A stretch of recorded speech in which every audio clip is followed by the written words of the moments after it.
वृंदावन के सबसे पहले ठाकुर हैं श्री गोविंद देव प्रभु।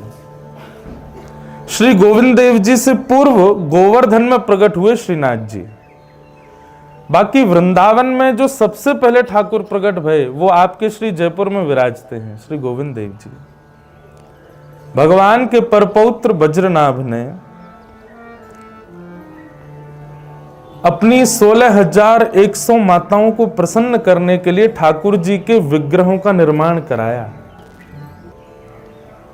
भगवान जिस शिला पर प्रकट हुए कंस के कारागृह में, मथुरा में जिस जेल में, जिस कारागृह में भगवान का प्रादुर्भाव हुआ, उसी शिला से वज्रनाभ ने ठाकुर जी के विग्रहों का निर्माण कराया। और सबसे पहले निर्माण सांडिल्य मुनि बताते थे, ऐसा रूप है ठाकुर जी का, ऐसे उनके हाथ हैं, ऐसे उनके चरण हैं, ऐसे उनके नेत्र हैं, और वज्रनाभ निर्माण कराते थे। और उसी निर्माण के भाव से प्रथम ठाकुर जो प्रकट हुए वो थे श्री गोविंद देव प्रभु। ऐसा वर्णन आता है कि जब गोविंद देव जी का रूप प्रकट हुआ तो जितनी भी कृष्ण पटरानियां थीं, उन्होंने गोविंद देव जी के रूप को देखते ही घूंघट कर लिया। क्यों? बोले गोविंद देव जी के रूप को देखते ही कृष्ण पटरानियां बोली, वज्रनाभ तुम्हारे पर बाबा जो थे ना वो बिल्कुल ऐसे ही दिखते थे, उनका मुख ऐसा ही था, उनके हस्त कमल ऐसे ही थे, उनके चरण कमल ऐसे ही थे। तो ऐसे श्री गोविंद देव जी प्रथम निर्मित हुए। उसके बाद श्री मदन मोहन जी, उसके बाद श्री गोपीनाथ जी, इन तीनों का निर्माण वज्रनाभ ने कराया। परंतु फिर कालांतर में ये तीनों ठाकुर भूमिगत हो गए, अंतर्ध्यान हो गए, एक प्रकार से ब्रज की रज में ही विराजमान हो गए।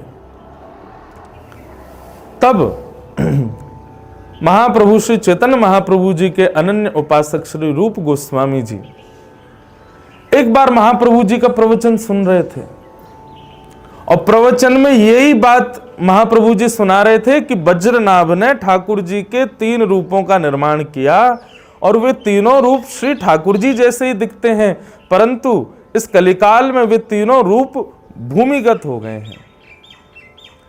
वज्रनाभ ने जैसे रूप गोस्वामी जी ने जैसे ये बात सुनी, उनके मन में ये भाव आया कि ठाकुर जी अगर हम आपसे प्रार्थना करें, आपकी सेवा करें, आपको ऐसा भाव रखें कि हम आपकी खूब सेवा करेंगे, आप खूब प्रसन्नता से विराजो, तो क्या आप प्रकट नहीं होंगे?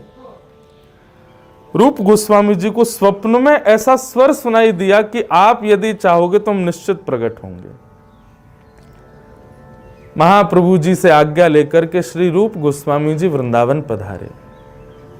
उनके साथ में सनातन गोस्वामी जी भी पधारे। सनातन गोस्वामी जी मथुरा में विराजते थे, रूप गोस्वामी वृंदावन में विराजते थे। और वृंदावन में रहकर के खूब भजन किया, खूब भजन किया। केवल किस भाव से कि ठाकुर जी आपके प्रत्यक्ष रूप को देखने की सामर्थ्य मुझ में नहीं है, पर आपके जैसे रूप जो वृंदावन में भूमिगत हैं उनको तो मैं देख सकता हूं ना।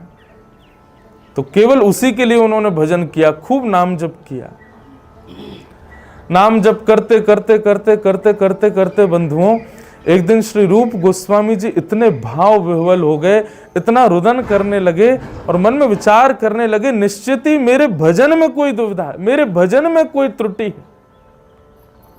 मैं इतना भी नहीं कर पा रहा कि मैं ठाकुर जी के उस अंश रूप का दर्शन कर सकूं। ये व्याकुलता जब श्री रूप गोस्वामी जी के चित्त को सताने लगी, तभी उनके चित्त में नन्हा सा एक स्वरूप, त्रिभंग लली ठाकुर जी, बड़े बड़े नेत्र, और एक विशेषता बताएं गोविंद देव जी की, गोविंद देव जी के कान ऐसे हैं आगे की तरफ, मतलब एकमात्र ऐसे ठाकुर हैं जो स्वयं सिद्ध करके बैठे कि मैं श्रोता हूं, मैं सुनवे के काजे बैठा हूं। ऐसे कान हैं उनके आगे की तरफ। अभी गौर से देखना, कभी शयन आरती में या मंगला आरती में श्री गोविंद देव जी के कान स्पष्ट दिखाई देते हैं, मानो अपने कानन को आगे करके बैठे हैं कि जो आके मुंह को कुछ अच्छा, ये आर्त सुनने के लिए नहीं बैठे। ये मत सोचियो कि अपनी दुविधा बताओ, अपनी विडंबनाएं बताओ, अपने ये सब बताओ उनको सुन